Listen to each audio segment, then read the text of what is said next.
Hola, què tal? Benvinguts i benvingudes a un nou programa de Full de Lectura. Ens trobem al claustre del monestir de Sant Miquel de Reis, seu de la Biblioteca Valenciana. I en aquesta ocasió obrim les pàgines de L'esperit del temps de Martí Domínguez, una novel·la que tracta de la participació del món intel·lectual i científic durant el nazisme. Per a parlar d'aquest llibre ens acompanya el seu autor, Martí Domínguez. Benvingut, què tal? Molt bé, moltes gràcies. Estem també amb Carme Gregori, ella és professora de la Universitat de València. Benvinguda. Gràcies. I Toni Sabater, escriptor i editor, què tal? Molt bé, gràcies. L'esperit del temps compta amb un personatge protagonista que és un científic austríac, estudiós del comportament dels animals i que al final de la seva vida reconeix que ha participat en el nazisme. Per què vas decidir contar aquesta història des del seu punt de vista, Martí? Doncs perquè jo soc biòleg de formació i quan vaig estudiar biologia, molts científics alemanys me van semblar gent realment extraordinària i molt valuosa, i jo era un gran admirador de la seva obra. I a poc he anat sabent que molts d'aquests científics alemanys que tant admirava havien participat molt activament en el nazisme. Això, clar, me va fer replantejar-me quins van ser els motius de gent que jo tant admirava pogueren haver caigut en aquell parany i com, d'alguna manera, si jo mateix, jo em posava en el seu lloc, jo mateix o qualsevol de nosaltres del món acadèmic, si haguérem fet el mateix. Perquè moltes vegades és fàcil jutjar des de la distància, però com és possible que foren víctimes del nazisme o fins i tot participaren com a ideòlegs del nazisme? I això va ser perquè realment és un professor que apareix, però n'hi ha una plèiade de professors universitaris i professores que tenen una culpabilitat majúscula en moltes coses terrorífiques que van passar durant aquells anys. Què us ha semblat el paper del professor? El professor no és precisament un personatge empàtic, perquè realment és una persona que no transmet simpatia, però jo crec que la literatura en general i la novel·la en particular, els personatges que creen, la seva funció no és resultar simpàtic o empàtic al suposat lector, és que estiga ben traçat, i jo crec que és el més, realment la novel·la se sosté perquè és un relat en primera persona i així aquest personatge, d'una manera centralíssima, com va mostrant-nos tot el camí des dels inicis, des de la seva situació com a científic i la seva implicació en el partit nazi.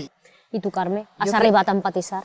No, és un personatge inquietant, és un personatge molt inquietant, inquietant per al lector, perquè per una banda és com cadascú de nosaltres, i et parla des del món acadèmic, ell en principi és un professor d'universitat, és un científic, algú que aposta pel coneixement, que dedica la seva vida al coneixement i al saber. Però, és clar, es veu arrossegat fins a un punt que es posa al servei de la destrucció de la dignitat humana. I en aquest sentit és com una mena d'espill que no ens agrada, perquè és de bon començament com qualsevol de nosaltres, però arriba a ser un monstre en el que òbviament no ens volem reconèixer. I això t'obliga a reflexionar. I com estava dient Toni ara mateix, la literatura el que ha de fer no és resultar simpàtica o complaent al lector. L'obligació de la bona literatura és abocar-nos a les profunditats de l'ànima humana i escarbar allà, perquè després de la lectura del llibre ens coneguem millor a nosaltres mateixos. I això ho fa perfectament el dibuix precís, matisat i perfecte del personatge i de la resta dels personatges, perquè podem veure un món com l'universitari, la universitat alemanya, Martí estava comentant, és una universitat de prestigi, és una universitat en què el coneixement és de referència, i et trobes que hi ha una part del professorat que és eliminada perquè són jueus i perquè queden fora del règim nazi, i la resta, en major o menor mesura, tots hi col·laboren. Tots estan legitimant el nazisme. I també et porta a preguntar-te si la consciència crítica que hauria de ser la universitat, entre altres institucions, no hagués donat aquest suport, si el nazisme hauria arribat on va arribar. Això també és una pregunta que queda en l'aire quan llegeix la novel·la. trobem noms de personatges científics, metges, militars reals que han arribat a existir, com per exemple la psicòloga i científica infantil, que radicalment fa capgirar la seva faena. Quin personatge destacaríeu vosaltres? Jo crec que n'hi ha un bon grapat de secundaris que serien, però jo crec que CAP té una entitat molt potent, precisament per jo crec que això Martí ho dirà, però probablement siga voluntat de l'autor. El personatge principal és tan potent que els secundaris que té al voltant interactuen, però que realment són excuses per anar mostrant les reaccions, l'ascens, la variació en la personalitat i el compromís o les incongruències en les que va caient el mateix protagonista. Jo no destacaria cap... Personatge secundari, jo crec que són un ventall molt potent de secundaris ben interessants, però cap destaca, al meu entendre, sobre els altres, perquè tots acaba reflectint-se molt i molt bé. L'acció d'aquests personatges acaben alimentant i nodrint realment el personatge principal, que és de lo que es tracta i és de lo que s'ha aconseguit d'una manera més que bona. I Carme, quin personatge? Jo crec que segurament per contrast a aquesta galeria de personatges que renuncien a la dignitat humana pel poder, la relació de l'individu amb el poder és un tema nuclear en la novel·la. Per contrast, encara que és un personatge una presència molt puntual en la novel·la, el doctor polonès, el doctor Witasek, que desobeeix per consciència les lleis del nazisme i continua tractant els malalts, els pacients jueus, i que després és membre de la resistència i és capaç de suportar la tortura sense denunciar i de sacrificar la seva vida i la seva vida familiar fins i tot, perquè les seues filles acabaran en una Lebensborn, la seva dona acabarà en Auschwitz, però ell manté la dignitat humana. Què podem aprendre d'aquesta novel·la, del passat i d'aquest llibre? Perquè és important destacar també que la novel·la mostra també tota una espira ideològica molt perillosa, però també molt ben argumentada. Jo crec que el que se pot aprendre un poc és que de vegades som molt arrogants i pensem que no podem caure en això, que podrem controlar les regnes de la nostra vida. No? I que perquè no en el cas del meu personatge se creu el nazisme, però molts altres que jo els he estat estudiant són oportunistes, són cínics, i dic, bueno, jo mentre me paguen la meva investigació, contentíssim, i a més tindré un equip important, i tinc un millor nivell de vida, la casa del veí, que era d'un jueu, l'ha comprat jo també per 4 pessetes. Això és un poc comences amb un cinisme, una actitud pragmàtica i creguent que sempre mantindràs la teua independència, al final eres víctima de la onada que se t'emporta tot. Per tant, la qüestió està en què hi ha un perill de que no oposar-nos als moviments totalitaris quan naixen i mirar-los amb una certa arrogància o una certa distància que quan ja vols aturar això ja és massa tard. I és un poc el que crec que d'alguna manera la novel·la, tot i que parla d'un temps molt concret i que la vinguda dels totalitarismes sempre pren una forma distinta, és absurd creure que puga tornar-se a produir amb Lebensborns, que no hem parlat de què són les Lebensborns, però amb tot aquest programa eugenèsic i tot això, possiblement no anirà per ahí, però podria vindre per un altre lloc, però sempre amb l'arrel del mal, que és el totalitarisme i la imposició d'unes idees al conjunt de la societat, sempre a la búsqueda d'una societat millor, que és, curiosament, el que esperona, és l'ideal. Tots volen viure millor, tots creuen que viuran millor, quan al final són víctimes dels seus somnis. Qui són els personatges, tots aquests personatges que podem trobar a la portada? És una fotografia esplèndida. Són jovenetes de les joventuts hitlerianes i moltes d'elles pertanyien precisament al programa Lebensborn. El Lebensborn era una campanya per a que les jovenetes de 16 anys, fins i tot algunes més jovenetes, pogueren ser inseminades per joves SS. Aquestes dones o joves estarien durant un temps en una casa a Lebensborn, com un hospital, i allí gestarien el nen i el donarien després en adopció. D'aquesta manera el que volien era repoblar tot l'est i repoblar un poc l'exèrcit de la pèrdua de soldats i crear bons SS. I d'aquesta manera fa un programa espectacular en la seva producció genèsica. No? N'hi hagueren, per exemple, en Noruega n'hi hagueren 9 Lebensborns, Alemanya estava plagada també de Lebensborns, Polònia n'hi hagueren un parell, França n'hi hagué una, i se buscava produir una espècie de granges de xiquets. Bona part d'aquestes noies, d'aquestes xicones que estan en la portada, tenen aquest futur.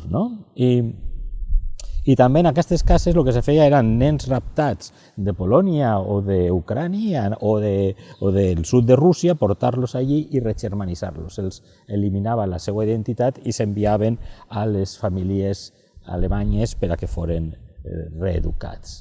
Tot això se feia allí. Perquè en el fons, i és molt important també dir-ho, hi ha un programa constant des del punt de vista científic de recolonització. Primer hi ha una neteja del territori i després ahí entren els psicòlegs, entren els urbanistes, entren els geògrafs.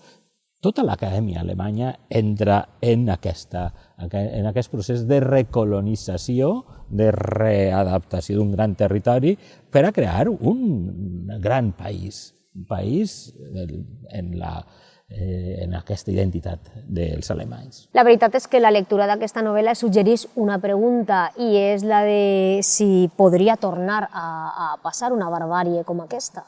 I tant que sí, per descomptat. De fet, una de les característiques que ha destacat la crítica en la novel·la i que l'ha subratllada és l'actualitat. L'actualitat en un moment en què l'auge del feixisme ompli les portades dels mitjans de comunicació cada dia. El que ha passat darrerament a l'estat espanyol, el que està passant arreu d'Europa i fins i tot en països d'altres continents, com per exemple a Brasil.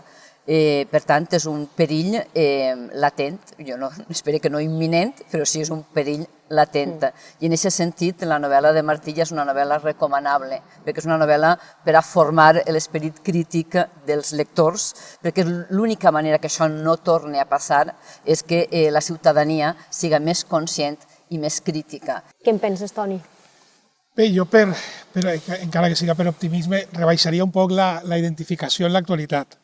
La novel·la, allò que està descrivint són uns anys terribles d'una hegemonia absoluta, d'una ideologia perversa, i no estem ahí i n'hi ha que dir-ho clar. Sí que és cert que el futur és llarg i ben incert i no sabem el punt fins on podem arribar de regressió, d'involució, i sobretot crec que és molt important mantenir la memòria. I l'oblit és el pitjor enemic del progrés en aquest sentit. Des d'aquest punt de vista, sí, no n'hi ha que baixar la guàrdia, no estem exactament, afortunadament, ni de lluny en aquesta situació, però sí que podem arribar a veure coses que mai podíem haver imaginat i la millor teràpia per evitar això és la cultura en general i cultura concreta que mantinga el record de tot allò tan terrible que va passar i que siga un esperó per a que no torni a passar i la gent ho tinga present. Però també, certament no hi som en aquest moment, però també el que marca la novel·la és el fracàs de la il·lustració, de l'Europa de les idees, de l'Europa de la llibertat, i com la ciència, que és fruit també precisament d'aquella il·lustració, de la racionalitat, sense consciència és un instrument molt perillós. Aleshores, i com d'alguna manera en aquests temps actuals de nou caiguem en una pèrdua de les idees il·lustrades que haurien d'alguna forma d'articular el projecte europeu i el projecte del món en si, i com apareixen populismes estil Bolsonaro, que Carme també citava, o estil Donald Trump, o l'extrema dreta en Espanya, o la tercera força en Alemanya en aquests moments, que és l'extrema dreta. Per tant, tot i no estar ahí, i tot i que és cert que la novel·la té una altra implicació, també és cert que jo l'escric pensant en això. pensant en que d'alguna forma hi ha que repensar sempre el passat, n'hi ha que revisitar el passat i hi ha que aprendre dels errors dels altres. Si dius, si els científics tan esplèndids que ja estan en tots els llibres de text, que és que el problema és que la ciència no lleva en la vida de les persones. Realment la ciència, estos científics han descobert tot això i sempre seran recordats per haver descobert això, malgrat ser nazis. No? Si aquestes persones tan brillants van ser víctimes o van participar en això, per tant, nosaltres hauríem d'estar molt més alerta al davant de tots aquests indicis que produeixen aquesta pèrdua d'autoritat, podria ser del món il·lustrat, de l'intel·lectual, la desaparició de l'intel·lectual en els nostres temps, dels llocs de debat públic, del sentiment cívic d'una societat. Tot això està a la baixa, en una societat cada vegada més hedonista, més egoista, més indiferent, el drama de la migració, morint-se la gent ahí en les platges mentre tu estàs prenent uns canapés i uns refrescos, això és terrorífic, no? I caldria d'alguna manera estar més, lluitar més per tindre una societat més culta i més compromesa amb tot el que passa al nostre voltant. Doncs fins així aquesta tertúlia. Moltes gràcies per acompanyar-nos, Toni. Gràcies, Carme. Gràcies, Martí, per acompanyar-nos i pel que aporta aquesta lectura, l'esperit del temps. Nosaltres ens tornem a trobar en un nou programa de Full de Lectura.